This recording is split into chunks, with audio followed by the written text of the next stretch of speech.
We'll be starting this webinar in 1 minute.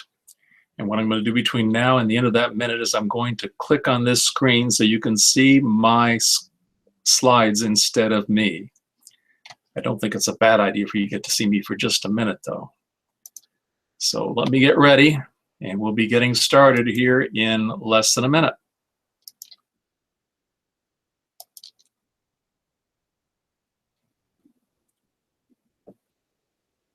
We're on the countdown. Please wait a few more moments because we'll be starting right on time according to my computer. Patiently waiting for those seconds to tick away.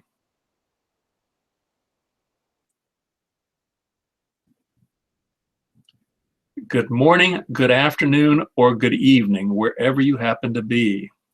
Today, in this webinar, we're going to focus on unleashing the power of the vision.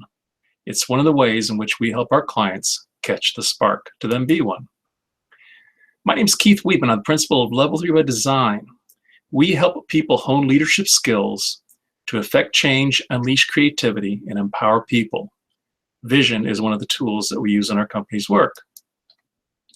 We have two outcomes for today's session. One is to help you learn a way to tap into the power of your company's vision to unleash employee passion and performance. And two, to introduce you to a vision for leadership to help you unleash employee passion and performance. Sound good? Well, then let's get going. So we have 15 minutes for this webinar. This webinar will be done in less than 15 minutes. So I invite you to watch us and see how we do. And please be open to the possibility that you can walk away with incredible value from this 15-minute webinar. The work that we do is based upon what we call empirical-based practice.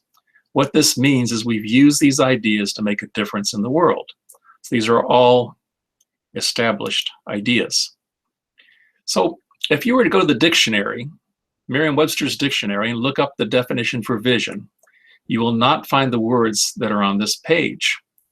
These words are very carefully crafted with the intention of helping you to unleash the power that's inherent in a vision. We define vision as a bold, noble, and compelling possibility for the future, combined with a personal commitment and daily action. So if any one of these elements is missing, then you do not have a true vision, at least not one that will unleash employee passion and performance.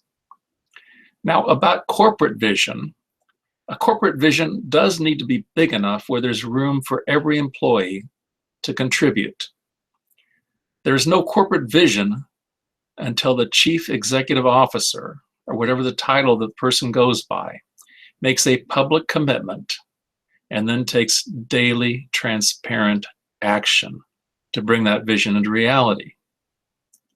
Employee engagement is about enrolling and empowering team members to unleash passion and commitment, not setting expectation, which evokes compliance instead.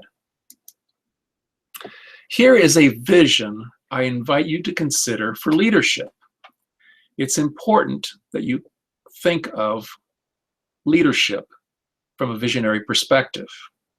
Effective leadership is seeing every team member as a possibility for the future, with untapped passion, positive energy, and potential hidden within.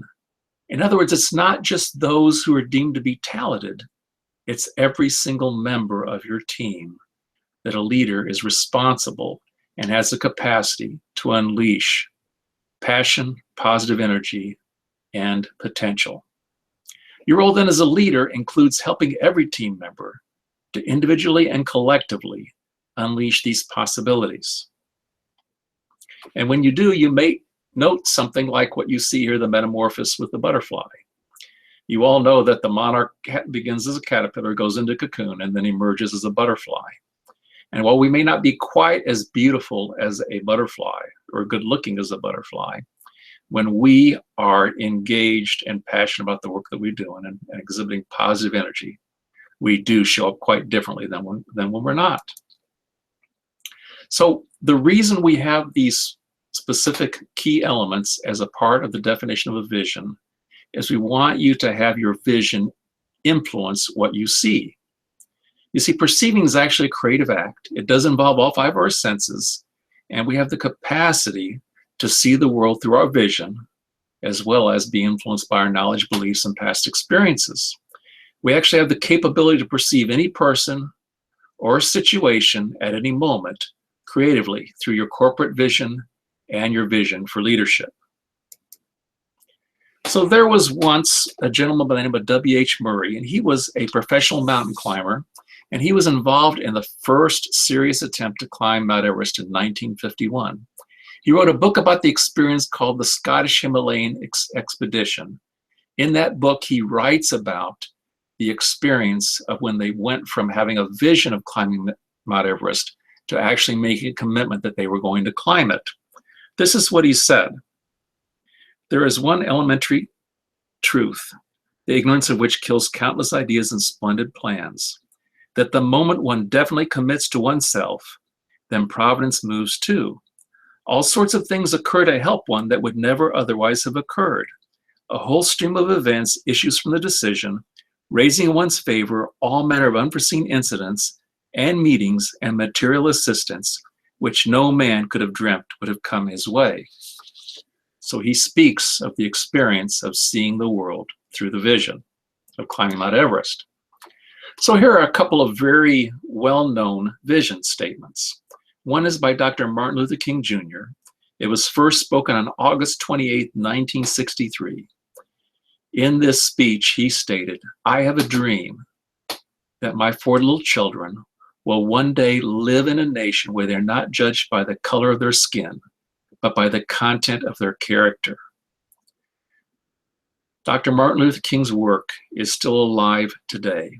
This vision is still alive today. It's one of the reasons we adopted a national holiday in his memory. And just 3 months ago, not too long after his birthday, I heard someone speak. This gentleman had heard Dr. Martin Luther King Jr. speak in 1968 when this person was 14 years old. Today, nearly 50 years later, this person is still inspired by Dr. Martin Luther King's words, by this vision for the future of our country. So I ask you, is this a bold vision? Is it compelling? Is it noble? Can you see that Dr. Martin Luther King Jr. clearly made a commitment and then took action and actually caused many people to take action? On September 12, 1962, President John F. Kennedy Jr. said, "We choose to go to the moon in this decade." On July 20th, 1969, Neil Armstrong stepped first foot upon the moon. Now, back in 1962, the scientists that were closest with the president told him, "This is not possible. It can't be done. It's never been done before. We don't have the know-how and technology to do this." So I ask you to consider this. Was it bold? Was it noble? Was it compelling? Was it clear that President John F. Kennedy Jr. made a personal commitment that we're going to do it? He made it publicly, and then he caused other people to take action. And look at the result that happened. So my own experience is really quite small in comparison. However, I do have some personal experience with vision, and it's that personal experience that I bring to the table to work with you. I have a vision for a welfare system that really works for everyone.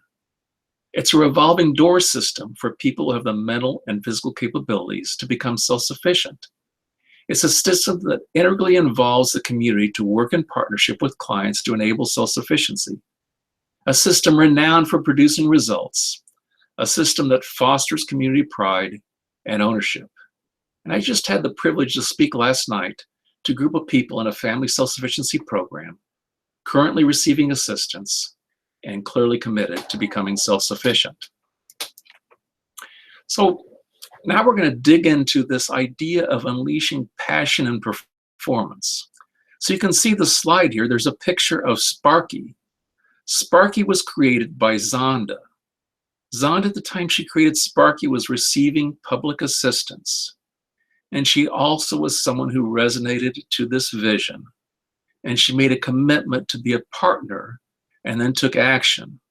So she created the logo of Sparky, and she started a monthly newsletter article that was for clients, and it was written by clients. And the idea was to spark people to take action to better their lives. She also started a food bank and was involved in that food bank for roughly 5 years.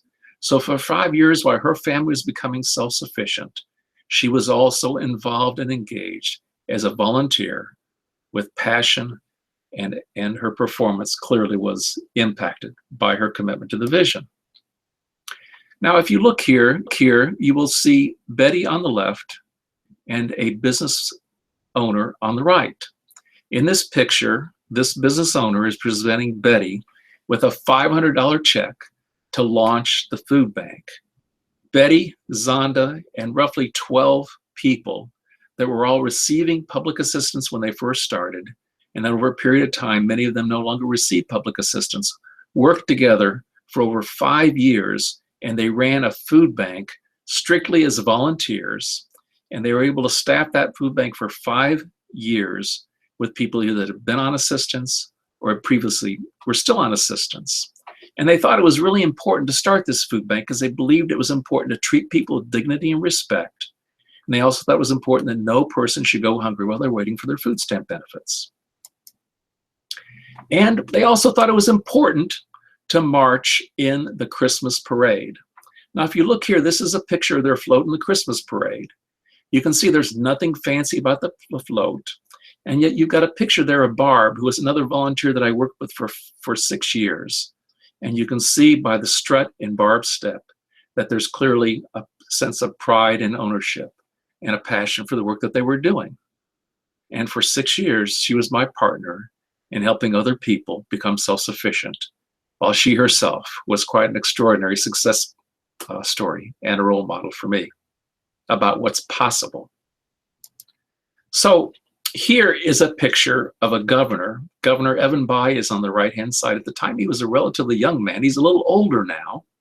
He has his right hand on the shoulder of Betty Knox. Betty Knox was one of our hundreds of volunteers, and she was a special one because she actually influenced the governor that day. The governor came to our 3-year anniversary party of transforming our welfare system. He met probably 100 people that were in the room, and the people in the room included the mayor of Crawfordsville, Indiana, CEOs of local companies, plant managers of local companies, the minister of a local church, some high-level people in local elected offices, and they were all involved in our work together. And how he came to our 3-year anniversary party was one of our volunteers was a vice chair for the Democratic Party for the county and was also very active as a volunteer. So the governor was especially touched by Betty Knox that day. You see, Betty Knox had once been on assistance herself, and she then thought it was really important to give back. So she was involved in our mentoring program, was helping Kathy, who was to her right, to become self-sufficient. And the governor was so touched by his experience of being with us at our 3-year anniversary that he walked out of the room that day and he told his direct reports, we're going to get something like this started in every county in the state of Indiana. And that was the seed of welfare reform in the state of Indiana, planted by Governor Evan Bayh. Now here, you'll see a picture of 2 people. On the left is Mayor at the time, Phil Michael, the mayor of Crawfordsville, Indiana at that time. And to his right is a gentleman named Michael Burge. Michael Burge was someone who was on public assistance, who the mayor took a personal interest in. But I'm going to focus, instead of the success of Michael Burge, which was an extraordinary success, I'm going to focus instead on the role of Phil Michael, the effect he had in our community and beyond. You see, our mayor was involved in our work from day one. For the full 7 years that we were involved in affecting change in our welfare system, our mayor was personally, integrally involved. He brought the importance of his position to the work that we were doing. And he also took a personal interest in one of the people receiving help. He became a mentor and was a mentor for 6 years. But this particular article written about the work we were doing was featured in the Indianapolis Star. It was a major news item. And that news item then went national through the Associated Press. Soon, not too long after that, about 2 years after that, President-elect Bill Clinton ran for office for President of the United States on a platform of welfare reform. Prior to that time, the word on the street for politicians was that it was a taboo subject. No one would ever be elected to office if they were to run on welfare reform. And our mayor, Phil Michael, caused that perception to change. So here's the call to action that I invite you to. I invite you to assess whether your company's vision truly unleashes passion and performance among your people. If not, I invite you to consider what element may be missing. Is your company's vision bold? Is it noble? Is it personally compelling? Is it big enough to involve every team member in a meaningful way? Has your CEO publicly made a personal commitment to realize the corporate vision and then taken visible daily action to bring that vision into reality? Are there management expectations that evoke compliance instead of unleashing passion and performance? And are your leaders focused on unleashing hidden potential in every team member, or are they fixated instead upon those seen to possess quote-unquote talent? So I invite you to also consider providing a gift for our company, and that's the gift of feedback. What I invite you to do, and I acknowledge you, I thank you for your time. I invite you to schedule a free one-to-one interactive leadership session with me. If you like the content of this particular webinar, you will love this one-to-one session with me. I also invite you to provide me feedback. And I'm going to leave this screen up for just about 30 seconds so you can jot down these two links. One is to my time trade account, so you can schedule an appointment with me. And the other one is my email address, so you can send me feedback about this training.